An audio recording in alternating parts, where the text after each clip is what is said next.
Bismillahirrahmanirrahim. Assalamualaikum warahmatullahi wabarakatuh. Alhamdulillahirabbil alamin, wassalatu wassalamu ala asyrafil anbiya wal mursalin nabiyina Muhammadin wa ala alihi azwajihi wa dzurriyyatihi wa sahabatihi wa tabi'in wa man tabi'ahum bi ihsan ila yaumiddin, amma ba'd.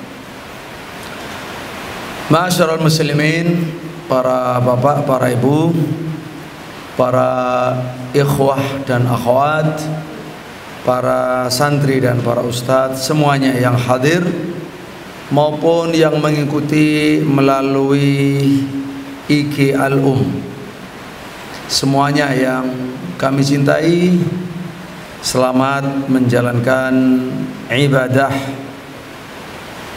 puasa Ramadan dan ibadah-ibadah lain. Di dalamnya termasuk yang besar adalah aktivitas keilmuan, belajar dan mengajar serta membaca Al-Quran. Salawat dan salam mari kita panjatkan kepada Allah agar senantiasa diberikan oleh Allah Subhanahu wa taala kepada baginda Rasulullah Muhammad sallallahu alaihi wasallam. Hadirin sekalian rahimakumullah, sebagaimana yang sudah kita ketahui, insyaallah taala kita akan mengkhatamkan kitab Aqidah Salaf yang ditulis oleh Imam Al-Muzani rahimahullah, murid daripada Imam Syafi'i rahimahullah, yang dikenal dengan judul Syarhus Sunnah. Syarah itu adalah penjabaran, penjelasan, sementara As-Sunnah itu adalah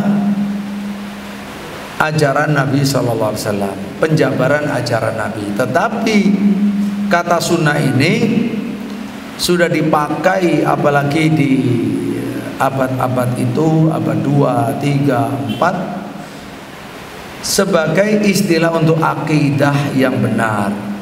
Jadi karena ada akidah bid'ah, maka akidah yang benar disebut sunnah.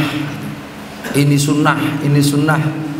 Tadinya istilah sunnah itu umum untuk seluruh ajaran dan petunjuk Nabi SAW, kemudian dipakai secara khusus untuk ajaran dan petunjuk di bidang akidah. Nah, insyaallah ta'ala kita akan membagi dalam 4 pertemuan setiap hari Jumat 1, 2, 3, 4 selama bulan suci Ramadan insyaallah. Dan perlu kita ketahui bahwa soal akidah ini sangat penting, lebih-lebih ketika dunia banyak kekacauan, banyak ketimpangan, banyak pengangguran, banyak kejahatan, banyak kelangkaan pangan. Orang butuh Allah, butuh Allah, semuanya akan sadar kembali kepada Allah. Maka yang diperlukan adalah akidah, akidah yang benar, akidah yang bersumber dari Al-Quran dan As-Sunnah yang sudah diijma' oleh para sahabat, kemudian dilanjutkan oleh para tabi'in dan seterusnya hingga kita. Nah, salah satu ulama yang sangat perhatian dalam masalah ini adalah Imam Al-Muzani rahimahullah. Nah, Bapak Ibu rahimakumullah, sebelum kita melanjutkan apa yang terkait dengan Al-Imam Muzani dan kitab Syarhus Sunnahnya, maka perlu saya sampaikan tentang ijazah Al-Hadis Al-Musalsal Bil Awwaliyah. Al-Hadis Al-Musalsal Bil Awwaliyah. Sehingga hadis musalsal bil awwaliyah ini, ketika ini kita sampaikan di awal majelis, ya harapannya akan menjadi betul-betul secara hakiki menjadi hadis pertama yang didengar dari guru yang menyampaikan sanad, ya. Karena al hadis al musalsal bil awaliyah, namanya saja al musalsal, yang diriwayatkan secara berangkai, beruntun, ya, berantai. Bil awaliyah, masing-masing rawi akan mengatakan saya dikabari oleh guru saya, dan ini merupakan hadis pertama yang saya dengar dari beliau. Beliau, guru saya berkata, saya dikabari oleh guru saya fulan, dan ini adalah hadis pertama kali yang saya dengar dari beliau. Begitu seterusnya, ya, sampai Imam Sufyan bin Uyainah. Kalau betul itu memang pertama kali yang dia dengar, itu namanya hadis musalsal bil awaliyah hakikiyah. Memang nyatanya begitu. Kita pertama kali mendengar hadis dari guru kita fulan, itu ya hadis ini, sehingga menjadi musalsal bil awaliyah al hakikiyah. Kalau ternyata ini adalah guru yang sudah setiap hari ngajari kita, ya maka, atau memang sudah terbiasa ngambil ilmu dari beliau, kok mendengar lagi, ya itu namanya musalsal bil awaliyah al idhofiyah, sebagai tambahan. Walhasil ini juga merupakan kebiasaan para ulama kita di dalam mengajarkan, ya, karena selalu ada anggota baru, ada orang baru ikut, orang baru mendengar. Maka salah satu hadis yang terkenal namanya al musalsal bil awaliyah itu saya sampaikan. Alhamdulillah, saya mendengarkan hadis musalsal bil awaliyah ini, alhamdulillah, kalau sekarang sudah dari banyak ulama, lebih dari 30 ulama lebih, ya. Ini saja mungkin 33 atau berapa, ya, lebih dari, dan belum semuanya. Ya, misalkan saya mendengarnya dari Syekh Dr. Fahad Al-Qahtani, Profesor Dr. Walid Al-Minisi, Dr. Akram bin Muhammad Ziyadah Al-Falistini, Dr. Yasir Ahmad Asy-Syafi'i, Al-Hajj Abdullah Al-Mishri Asy-Shinqiti, ya, Profesor Dr. Ahmad Isa Al-Ma'sarawi Al-Misri, Syekh Ahmad Alu Ibrahim Al-Anqari, Syekh Dr. Abdul Hakim Al-Anis, Syekh Atif bin Muhammad As-Sulami Al-Fayyumi, Syekh Muhammad Muti' Al-Hafidh, Syekh Ishaq Tildar Al-Miyanji, Syekh Muhammad Ahmad Makki, Syekh Muhammad bin Abi Bakar Al-Hibsi, Syekh Abdul Jabbar Al-Qurawi, Syekh Dr. Abdul Muhsin Al-Qasim, Syekh Qasim Al-Bahr Al-Yamani, dan lainnya seperti Syekh Nasir As-Suhaji Al-Makki, Syekh Dr. Isam bin Abdul Aziz Al-Khatib, Syekh Muhammad Izhar Islam As-Siddiqi, Mufti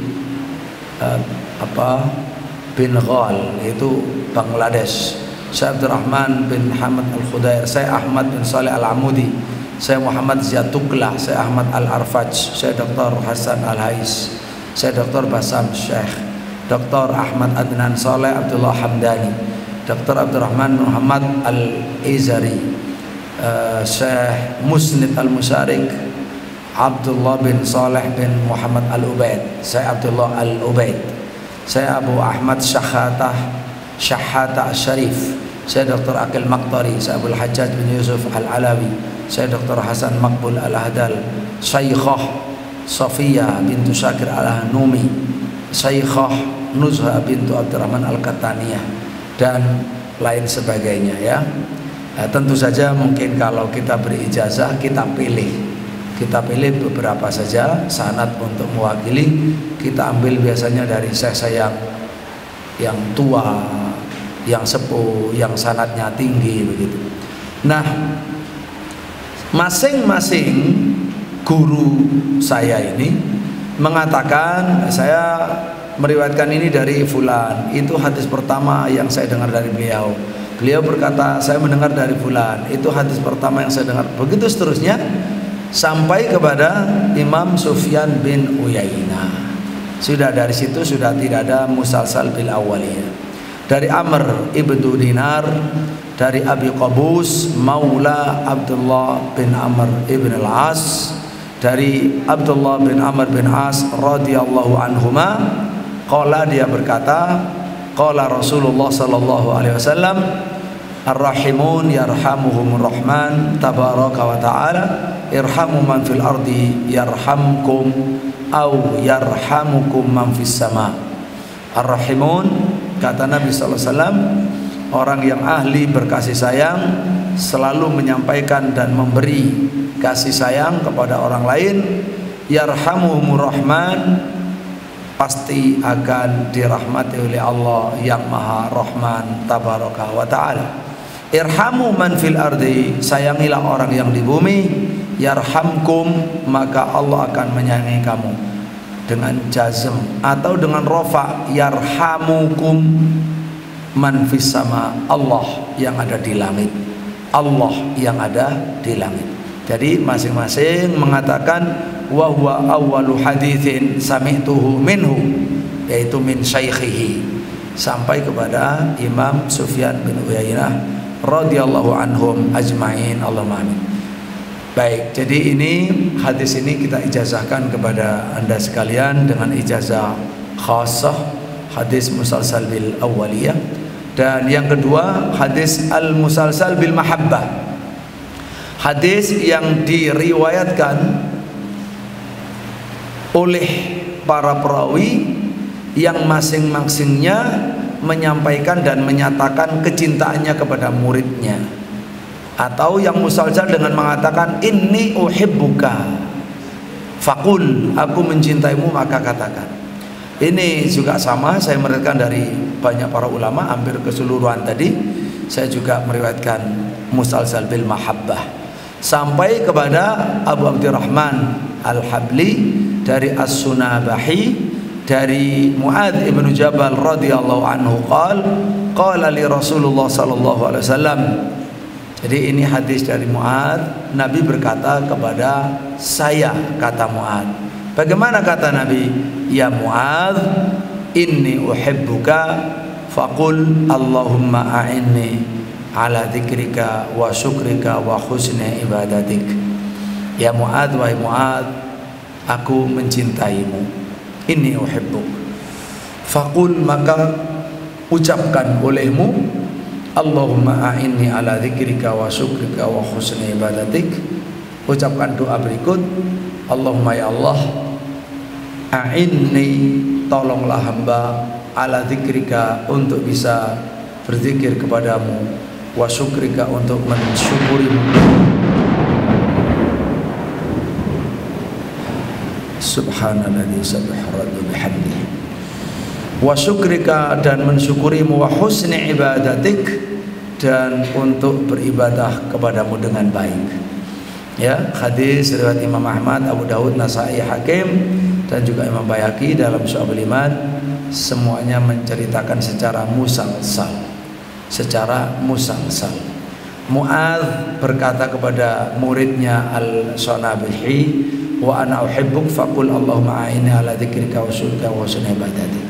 Terus begitu pula Sunabahi kepada muridnya, sampai ya kepada guru saya, kepada saya. Maka saya katakan kepada hadirin sekalian dan pemirsa yang mengikuti, wa ana aqulu lakum inni uhibbukum faqulu Allahumma a'inni ala dzikrika wa syukrika wa husni ibadatik. Khususnya doa ini dibaca di akhir sholat sebelum salam. Ya, ini jadi hadis ini punya kisah. Jadi hadisnya sudah ajaib, juga punya kisah yang ajaib, yaitu tasalsul, terangkai, teruntai dengan ucapan dari guru kepada muridnya, aku mencintaimu, maka ucapkan doa ini ya, khususnya sebelum salam, ya, di akhir salat. Baik, demikian ini hadis musalsal bil mahabbah atau biqauli inni uhibbuk, kita ijazahkan kepada hadirin sekalian. Dan sekarang mari kita ikuti yaitu pengantar ya, muqaddimah, pengantar saja.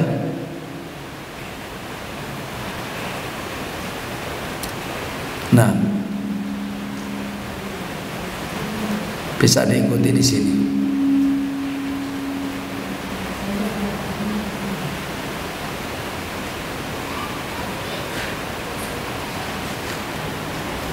Bapak-Ibu rahimakumullah,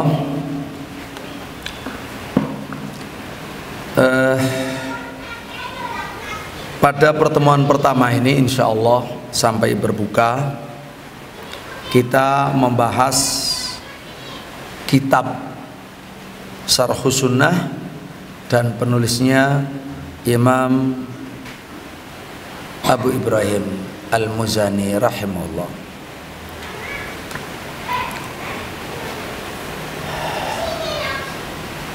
Kitab ini termasuk karena ditulis oleh Imam Al-Muzani yang wafat 264 Hijriah.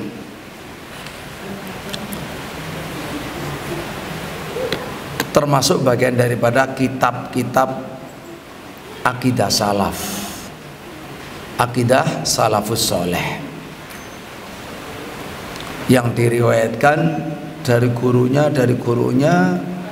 dari tabi'in, dari sahabat, dari Nabi Sallallahu Alaihi Wasallam. Dan ini kebanyakan bersifat ijma, isinya itu, yaitu suatu kebenaran yang wajib diimani, dan menyimpangnya termasuk keluar dari sunnah. Nah, sebelum kitab ini ada kitab I'tiqad Ahli Sunnah Abi Bakar Al-Ismaili, ya, ada Jawabu Al-Khatib Al-Baghdadi untuk sebagian penduduk Damaskus. Nah, ya, yang disampaikan oleh Dr. Jamal Azun, ya, yang meneliti kitab ini. Kalau aslinya ya kitab akidah itu banyak, sejak ya sebelumnya ada Imam Al-Humaidi Ushulus Sunnah, lebih tua dari Imam Muzani, ya, murid Imam Syafi'i dan gurunya Imam Al-Bukhari malahan, dan ada banyak lagi. Walhasil kitab Syarhus Sunnah termasuk kitab akidah salaf, ditulis oleh seorang imam dari imam kaum muslimin yang sangat terkenal dengan keilmuan, dengan keutamaan, dengan kezuhudan, dengan kewiraian, ya, dengan perjuangannya dalam mencari ilmu dan dalam mengajar, ya, dalam mencari ilmu dan juga dalam mengajar.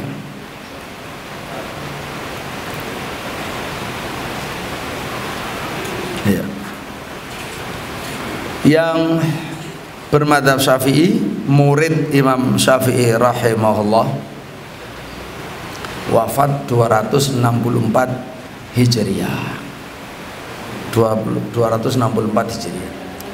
Nah, yang terpenting Bapak Ibu rahimahullah, kita mengenal masa beliau sehingga kita bisa mengetahui setting sejarahnya, bahwa betapa penting beliau hidup di zaman yang penting di tengah para ulama besar.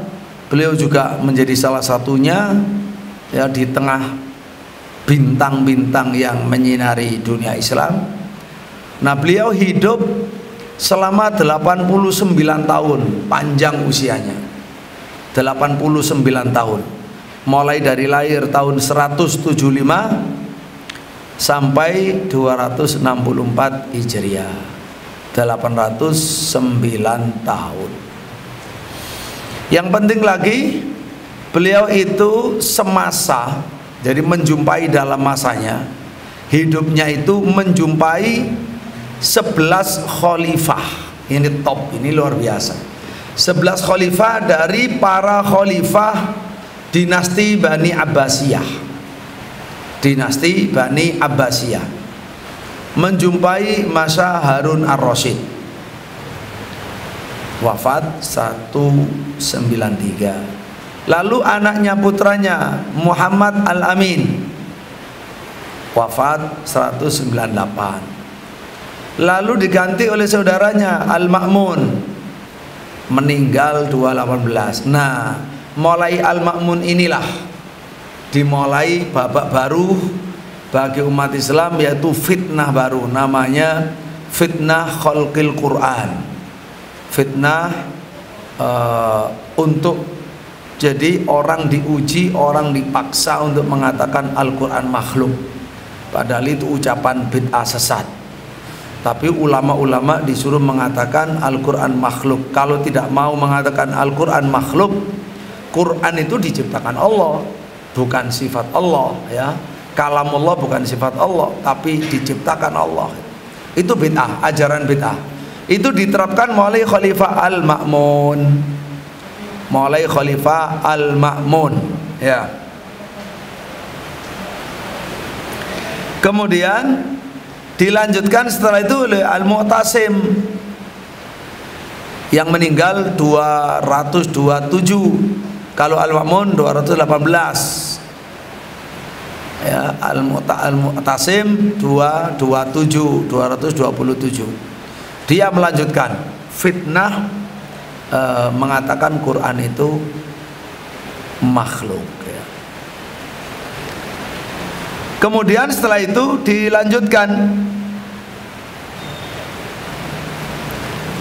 Nah, pada masa Mu'tasim ini, pada masa Ma'mun, ya, pada masa Al-Ma'mun,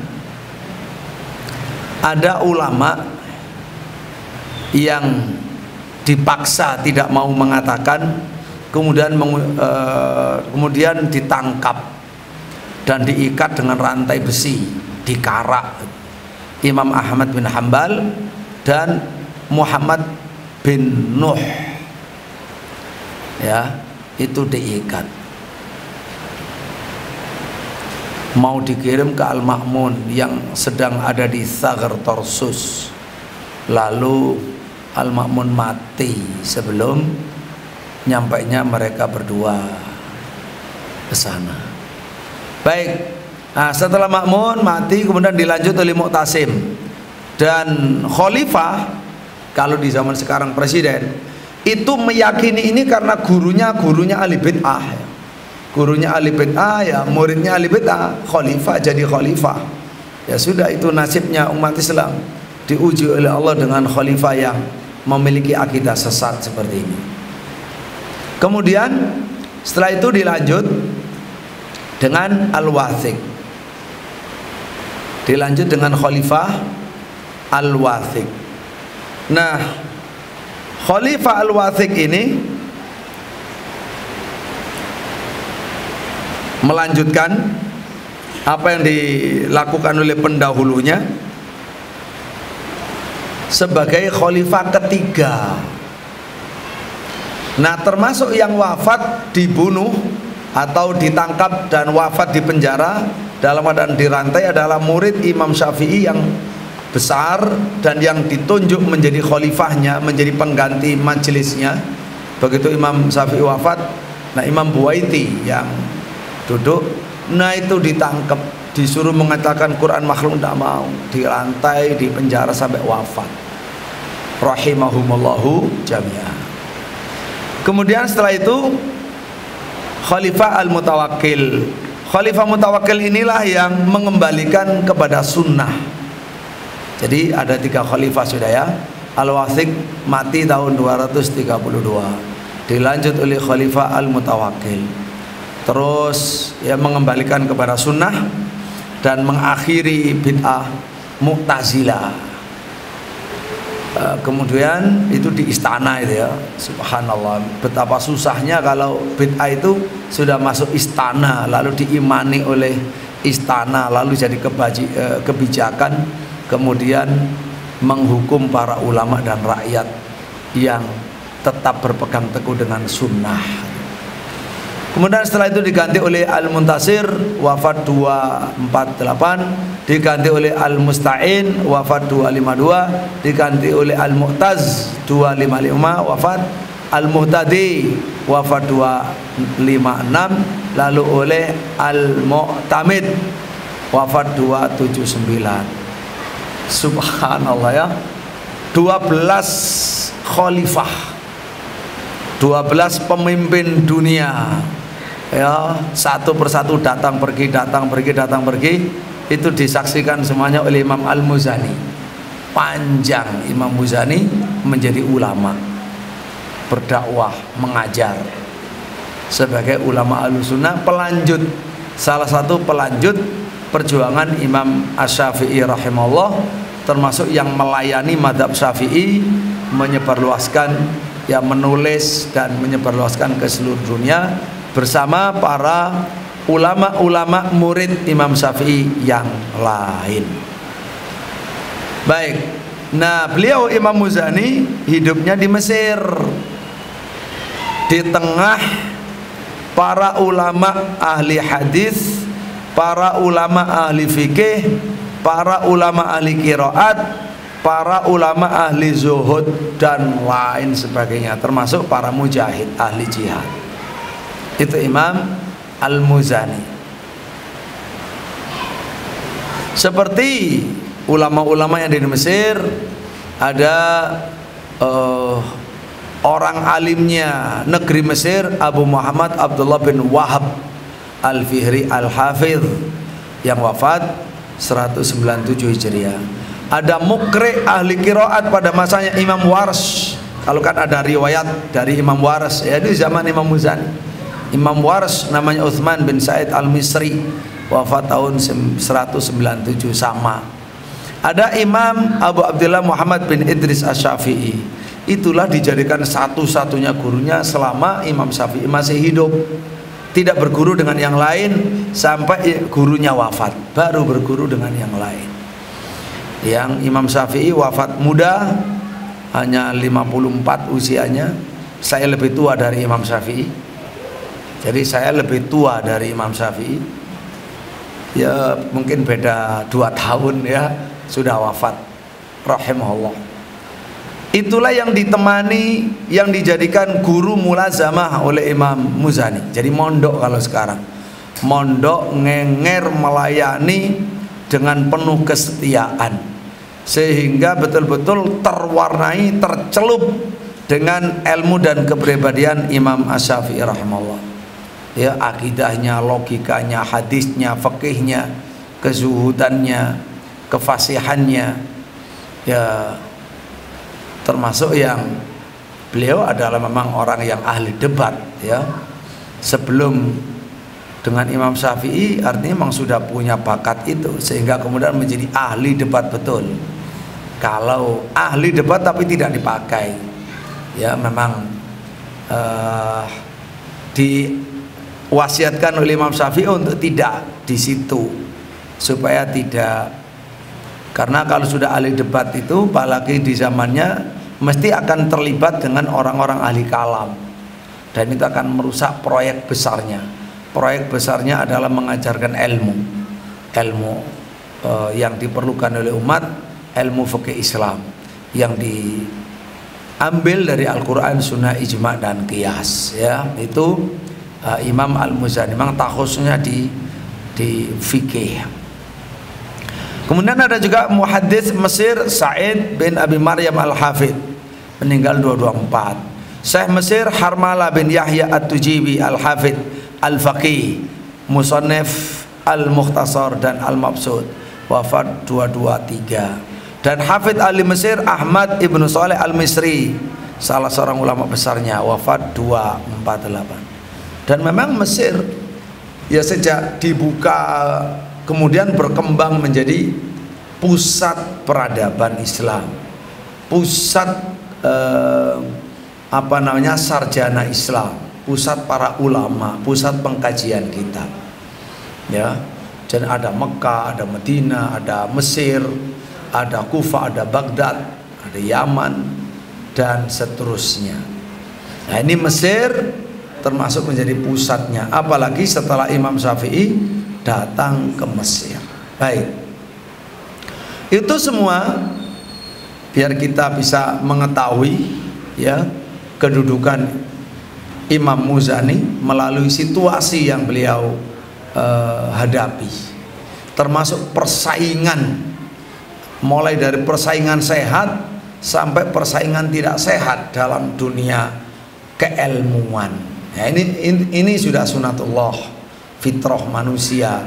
Ada saja di mana saja setiap zaman ada orang baik, ada orang tidak baik. Ada sampai yang tingkat ulama, ada yang hasud, ada yang tidak. Ya kebanyakan tidak, tapi ada yang hasud. Murid juga begitu, nanti ada murid yang baik, kebanyakan baik, tapi ada saja yang tidak baik.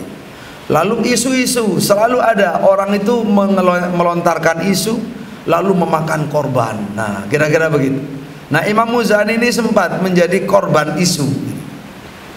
Kan zaman fitnah.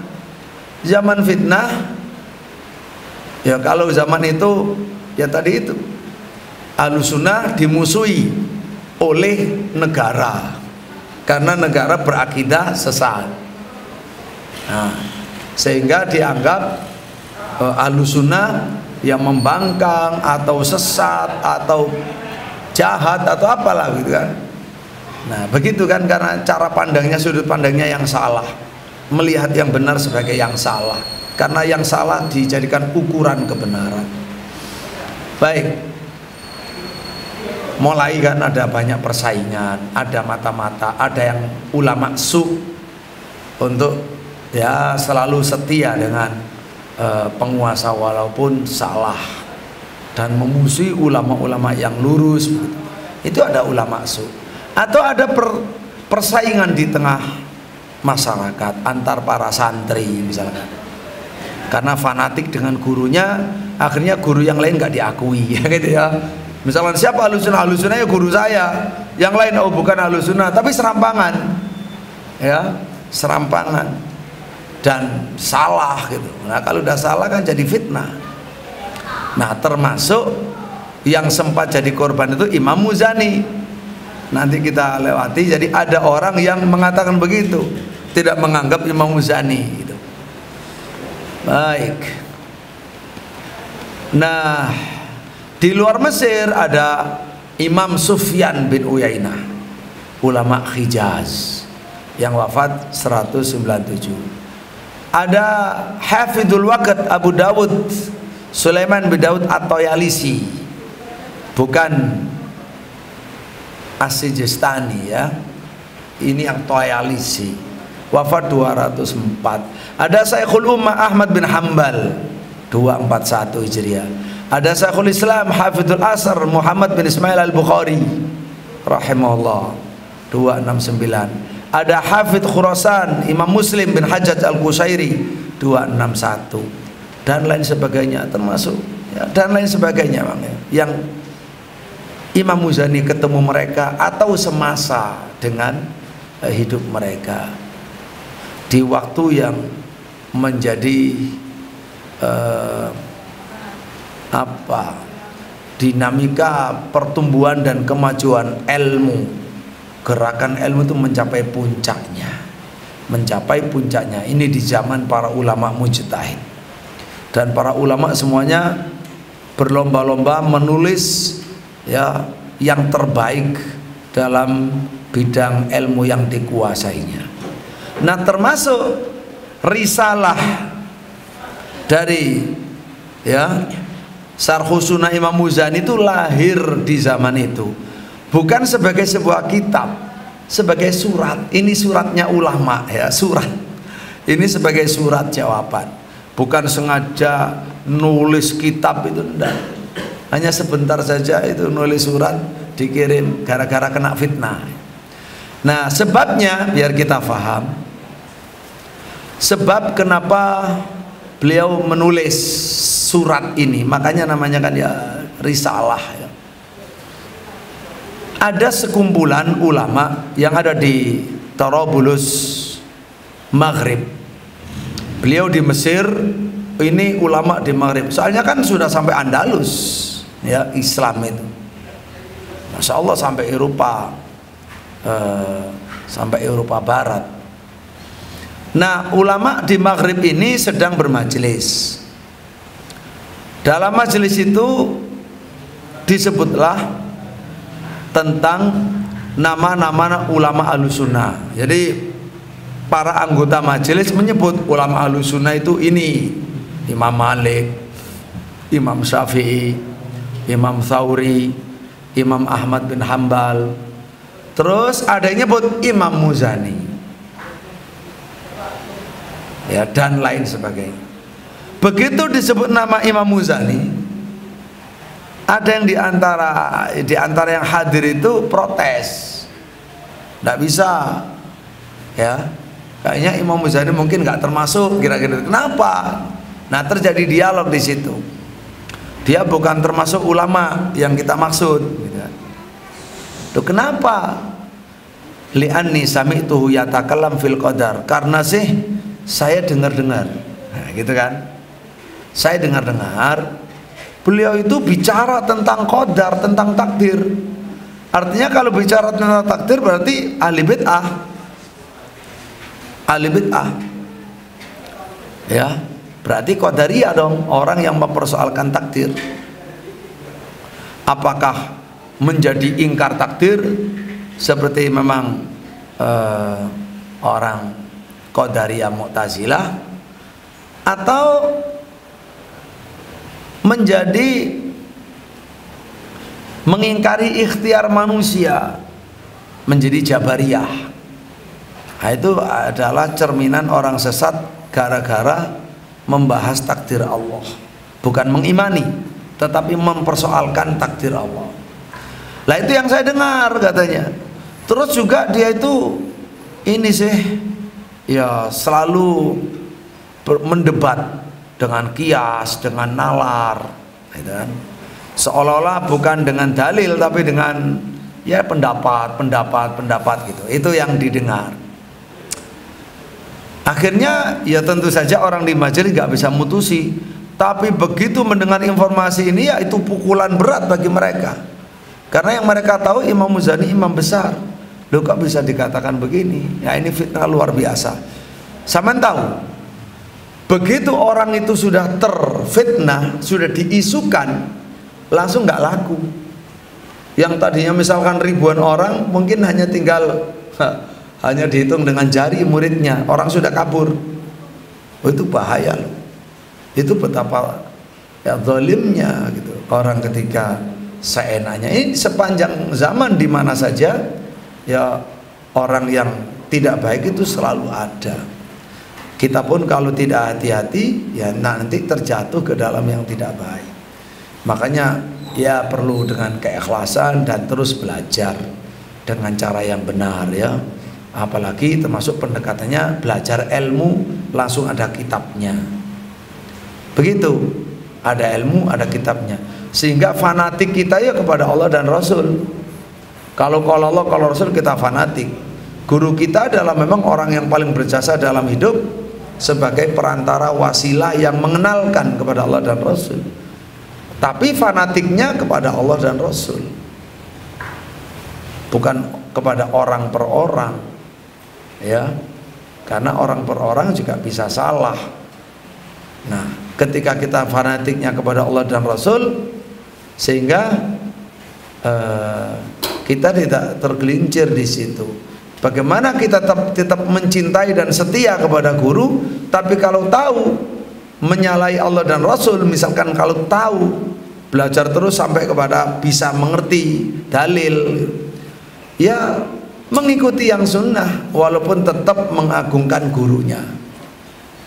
Nah, itu diantara cara belajar yang benar yang dilalui oleh Imam Muzani dan imam-imam yang lain, termasuk yang diajarkan langsung oleh Imam Syafi'i rahimahullah.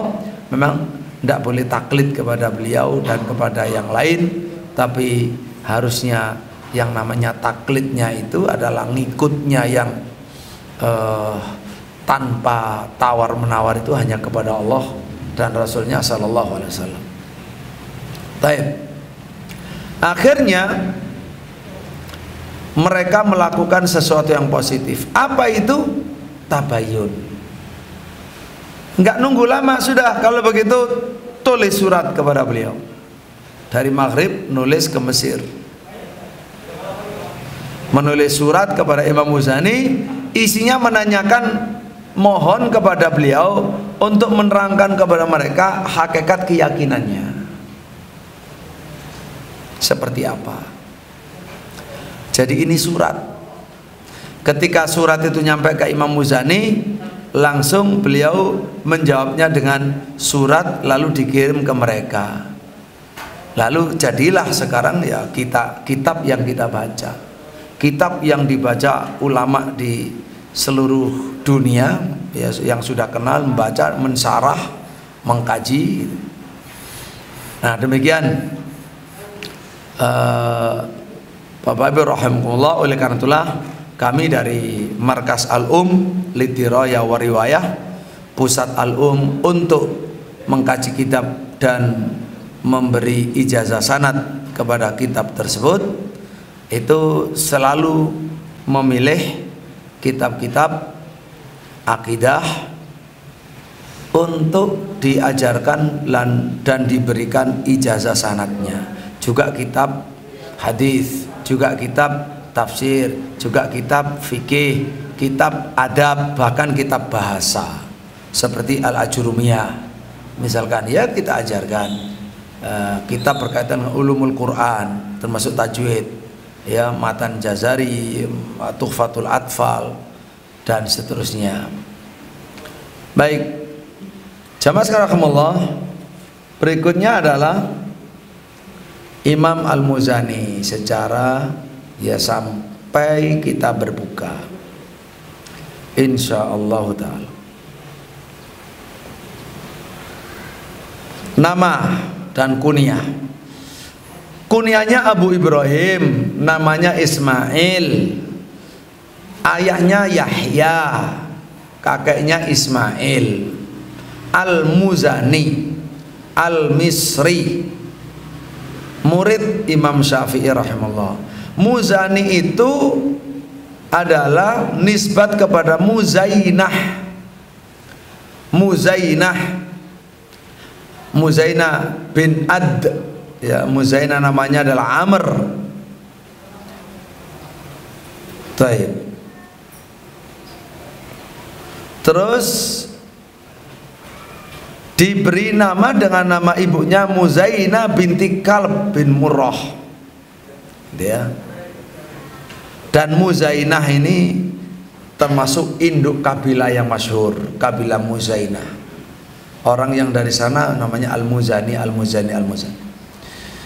Lahir di tahun wafatnya Imam Laits Ibnu Sa'ad, tahun 175. Dan keluarganya adalah keluarga pecinta ilmu, keluarga yang rajin belajar ilmu, tumbuh berkembang sebagai orang-orang yang soleh, ya. Nah, termasuk saudara perempuannya Imam Muzani juga ikut hadir di majelis ilmunya Imam Syafi'i. Memang ahli ilmu, yang perempuan pun juga ahli ilmu demikian. Gurunya memang sangat terbatas. Hidupnya ya selama Imam Syafi'i ada di Mesir, Imam Muzani terus tidak pernah berpisah. Jadi gurunya adalah Muhammad bin Idris Asy-Syafi'i rahimahullah. Kemudian guru yang lain Ali bin Ma'bad ibnu Shaddad al-Basri, lalu Nu'aim ibnu Muhammad, lalu Asbugh ibnu Nafi. Jadi kenapa kok sedikit gurunya Imam Muzani? Dan walaupun sedikit, kenapa ilmunya banyak? Jadi guru sedikit, ilmu banyak. Imam Muzani sedikit karena begitu lengketnya dengan Imam Syafi'i, cintanya dengan Imam Syafi'i, ya beliau memang tidak perlu rehlah, tidak ngemboro, tidak mengembara mencari ilmu ke seluruh dunia Islam sebagaimana ulama yang lainnya. Jadi nggak keluar, udah di situ saja, ya. cukup mencukupkan diri dengan ulama yang datang ke Mesir. Wabil khusus tadi Imam Syafi'i. Baik, jadi itu yang pertama, karena fokus dengan Imam Syafi'i. Yang kedua, tidak rihlah. Kemudian yang keempat, murid-muridnya. Tapi Masya Allah, muridnya orang-orang hebat, menjadi orang-orang hebat.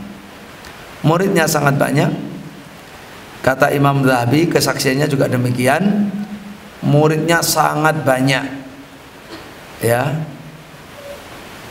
baik dari timur maupun dari barat. Dari timur kan Mesir terus ke timur, ya ke Irak, ke Khurasan, ke Jazirah.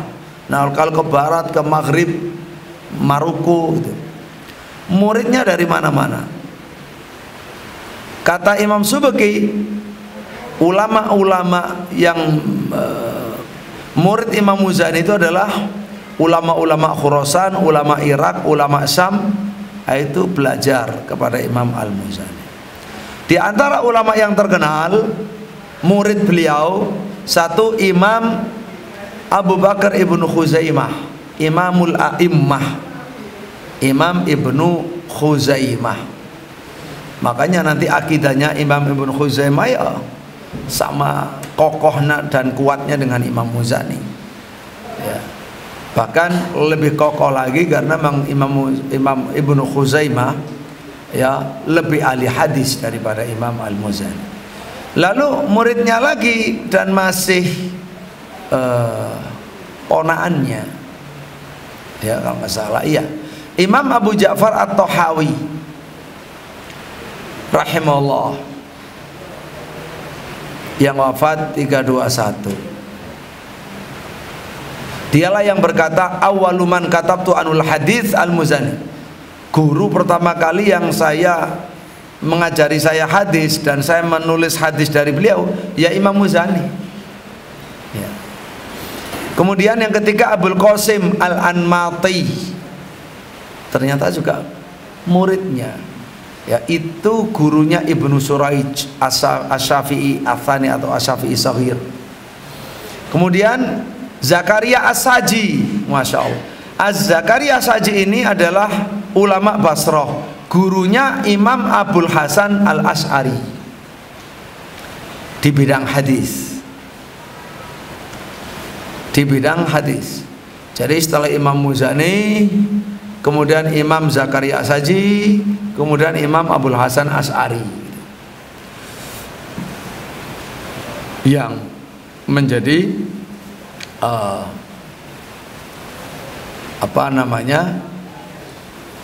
nisbat dari madrasah Al-Asy'ariyah atau Al-Asy'ariyah atau akidah Asy'ariyah, Imam Abul Hasan Al-Asy'ari rahimahullah. Nah, Zakaria As-Saji dan Abul Qasim Al-Anmati ini termasuk dua murid beliau yang agung, ya, dua murid yang sangat agung. Lalu murid yang lain ada Abul Hasan bin Jusha, ada Abu Nu'aim bin Adi, gitu. Baik, kita lanjut.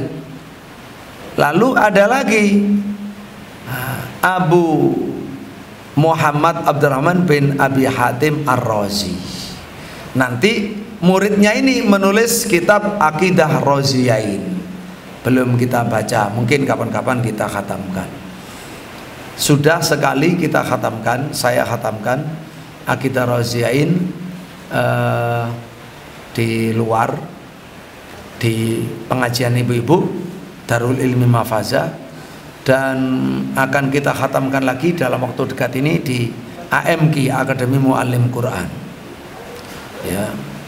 Baik, itu Aqidah Ar-Raziyah ini yang ditulis oleh Imam Ibnu Abi Hatim, murid daripada Imam Ibnu Khuzaimah. Baik, Bapak Ibu rahmatullah, lebih jauh kita supaya mengenal kedudukan beliau, maka gimana sih komentar para ulama tentang Imam Muzani? Ibnu Yunus salah satu murid Imam Syafi'i yang lain. Nah, itu bercerita tentang Imam Muzani. Imam Muzani itu sahabatnya Syafi'i, Imam Syafi'i rahimahullah. Dan Imam Muzani ini ahli ibadah, terkenal ahli ibadah, ahli fadl, ahli ibadah dan dermawan, serta menjadi rawi yang thiqah, walaupun tidak banyak hadis yang diriwayatkan dari jalur beliau, tapi secara derajat rawi thiqah, ya, rawi yang terpercaya. Sekaligus beliau salah seorang ulama ahli zuhud. Ahli zuhud. Dia termasuk makhluk Allah yang terbaik, kata Imam Ibnu Yunus. Manakibnya, keutamaannya sangat banyak. Baik, lalu ulama lain. Abu Ishaq As-Shirazi berkata, Imam Muzani itu ahli zuhud, ahli ilmu, ahli debat, dan ahli menang debat. Bukan hanya ahli debat, ahli menang debat.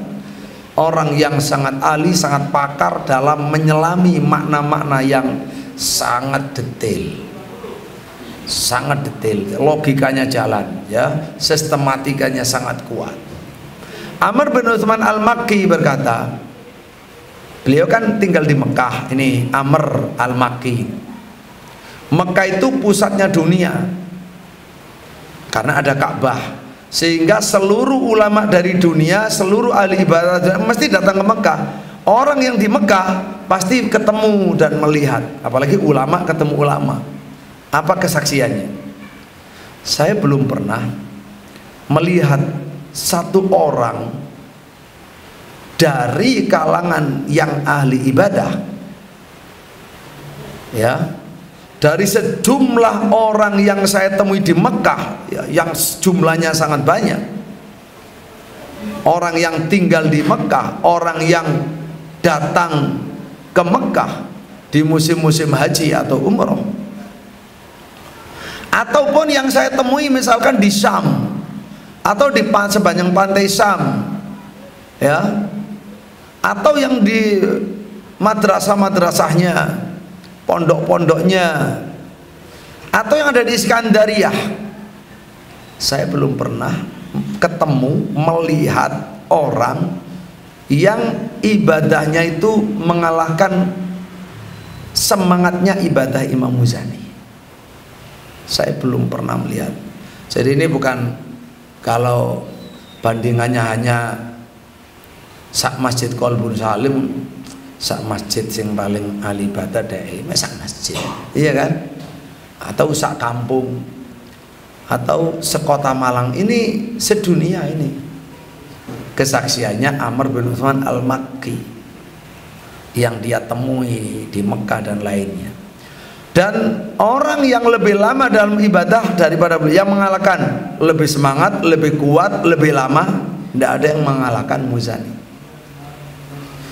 Dan yang lebih mengagungkan ilmu dan mengagungkan ahli ilmu, serta yang lebih wirai, subhanallah, ya, serta orang yang lebih wirai untuk dirinya, tapi untuk orang lain, ya, beliau sangat toleran, sangat sayang. Jadi yang ibadah kenceng-kenceng itu untuk dirinya, hukum-hukum yang keras untuk dirinya, untuk orang lain beliau penuh dengan rahmat, kasih sayang dan samahah. Terus, nah, Imam Muzani yang dipuji demikian itu mengatakan, saya ini adalah salah satu akhlak dari akhlaknya guru saya, yaitu Imam Syafi'i rahimahumullah. Jadi beliau adalah salah satu akhlaknya Imam Syafi'i. Terus sama Abu Sa'id bin As-Sukkari juga bilang, aku melihat Muzani, aku belum pernah melihat orang lebih ahli ibadah, lebih hebat fakihnya dari Muzani. Daud bin Ali, dia bilang dia itu adalah salah satu sahabatnya Imam Syafi'i yang ahli debat, tidak ada yang pernah mengalahkannya dan diakui oleh lawan-lawannya. Kemudian Al-Abadi bilang dia ahli zuhud, ahli alim, ahli debat, bagus ucapannya, dan cara hidupnya ataupun agama dan akhlaknya sangat diridhoi, disukai semua orang, makalahnya sangat bagus, tindak tanduknya sangat bagus, alhamdulillah.